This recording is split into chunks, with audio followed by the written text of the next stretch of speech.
Good morning, students. My name is Dr. Harsimrat Singh Wadaj, Assistant Professor in the Department of Pharmacology.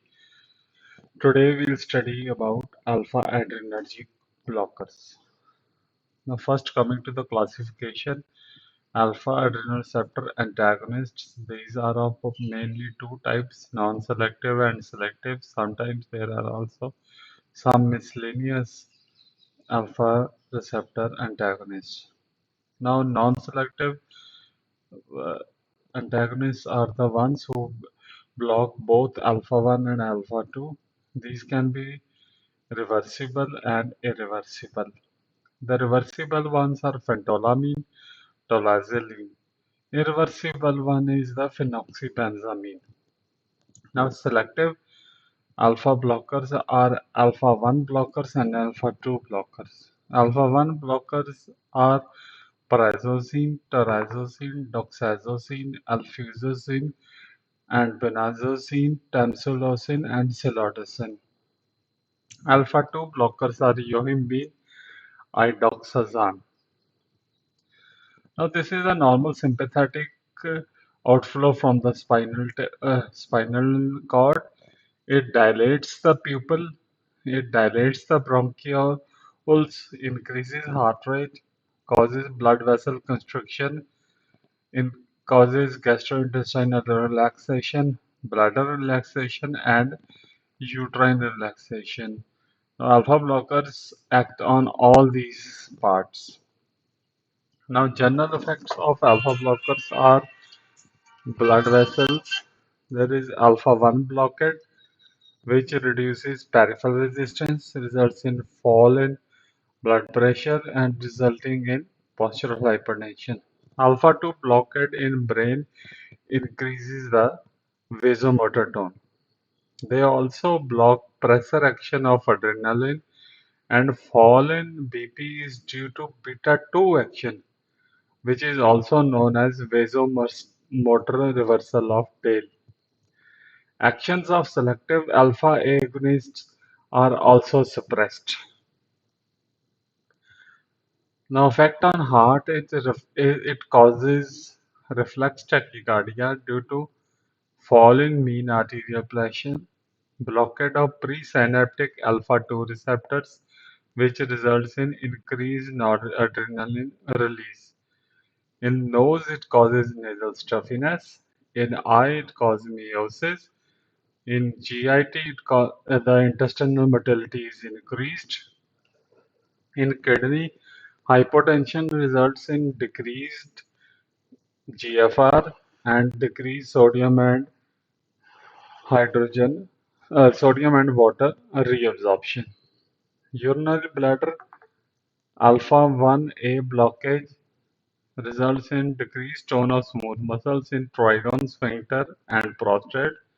It results in improved urinary flow, and this action is useful in controlling benign prostatic hypertrophy. In case of reproductive system, they cause contraction of vas deferens, resulting in ejaculation through alpha receptor. It also causes impotence due to blockade. Now, irreversible non-selective alpha blocker, the only agent is phenoxybenzamine. It cyclizes spontaneously to highly reactive ethyleneminium intermediate.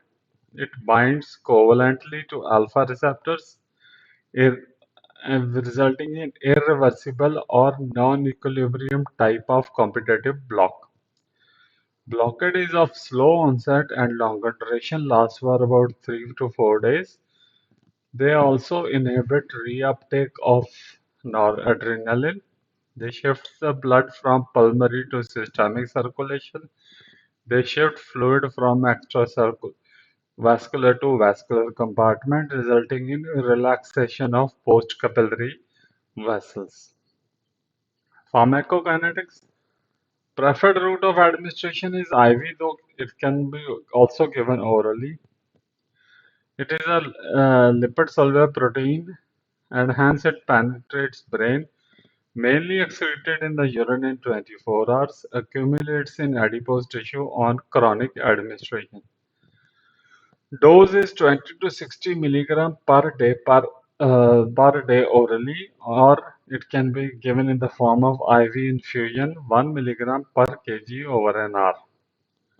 Main uses in pheochromocytoma, occasionally second degree shock, and peripheral vascular disease. Now coming to the reversible non-selective alpha blockers such as tolazolene, block is modest and short-lasting. It causes direct vasodilator effect and stimulates the heart. Also blocks the 5-HT receptors, histamine-like gastric secretagogue, and acetylcholine like motor action on intestine. The side effects of tolazolene are nausea, vomiting, cramps, diarrhea, nervousness and chills, sometimes tachycardia, exacerbation of myocardial infarction, and peptic ulcer can also occur. Main use in peripheral vascular disease and pulmonary hypertension of the newborn. Next agent is phentolamine. It is a more potent alpha blocker than tolazolene. Other actions are less marked, duration of action is shorter, equally blocks both alpha-1 and alpha-2 receptors, resulting in increased noradrenaline release. Main use is in the diagnosis and intraoperative management of pheochromocytoma. If 5 milligram IV it is given, BP falls by about 25 millimeter of mercury diastolic and 35 millimeter of mercury systolic. Hypertension due to clonidine withdrawal, they can also be used in that case and also in case of cheese reaction. Next agent is prazosin. It is a highly selective alpha-1 blocker. Alpha-1 to alpha-2 sensitivity is about 1000 to 1. Fall in BP occurs with only mild tachycardia. It dilates arterioles more than the veins. So, postural hypertension occurs as a first dose effect, which can be minimized by starting with a low dose at bedtime. Pharmacokinetics is it is effective orally. Bioavailability is about 60%. It is highly bound to plasma proteins. It is metabolized in liver and excreted in bile. Half-life is about 2 to 3 hours. Effect lasts for 6 to 8 hours. Uses primarily used as an antihypertensive. Also in case of LVF, that is left ventricle failure, not controlled by diuretics and digitalis. The Raynaud's disease, benign prostatic hypertrophy, and scorpion string. Then terazosin and doxazosine. These are long-acting, plasma half-life of 12 and 18 hours. It is a congener of prazosin used in hypertension and BPH as a single daily dose. Now, tamsulosin and silodosin. These are uroselective alpha-1 A blockers.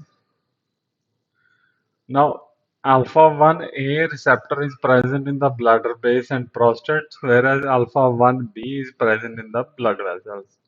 So, they don't cause significant changes in BP and heart rate.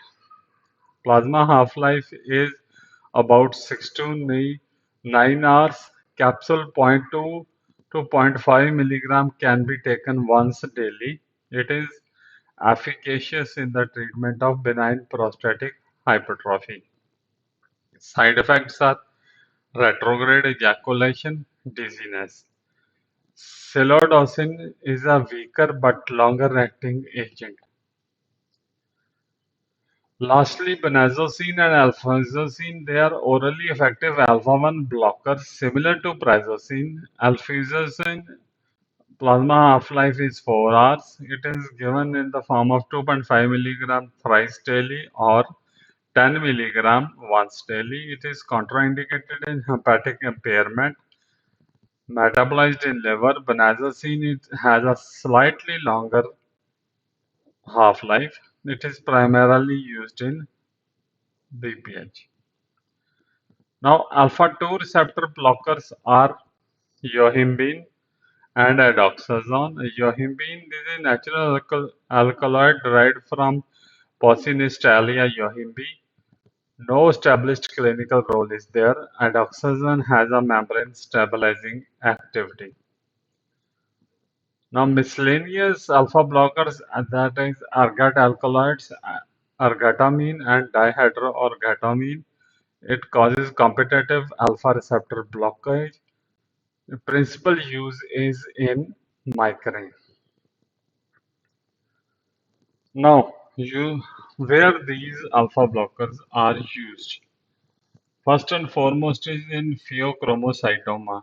It is a tumor of adrenal medullary cells which results in release of excess of catecholamiine. It causes intermittent or persistent hypertension,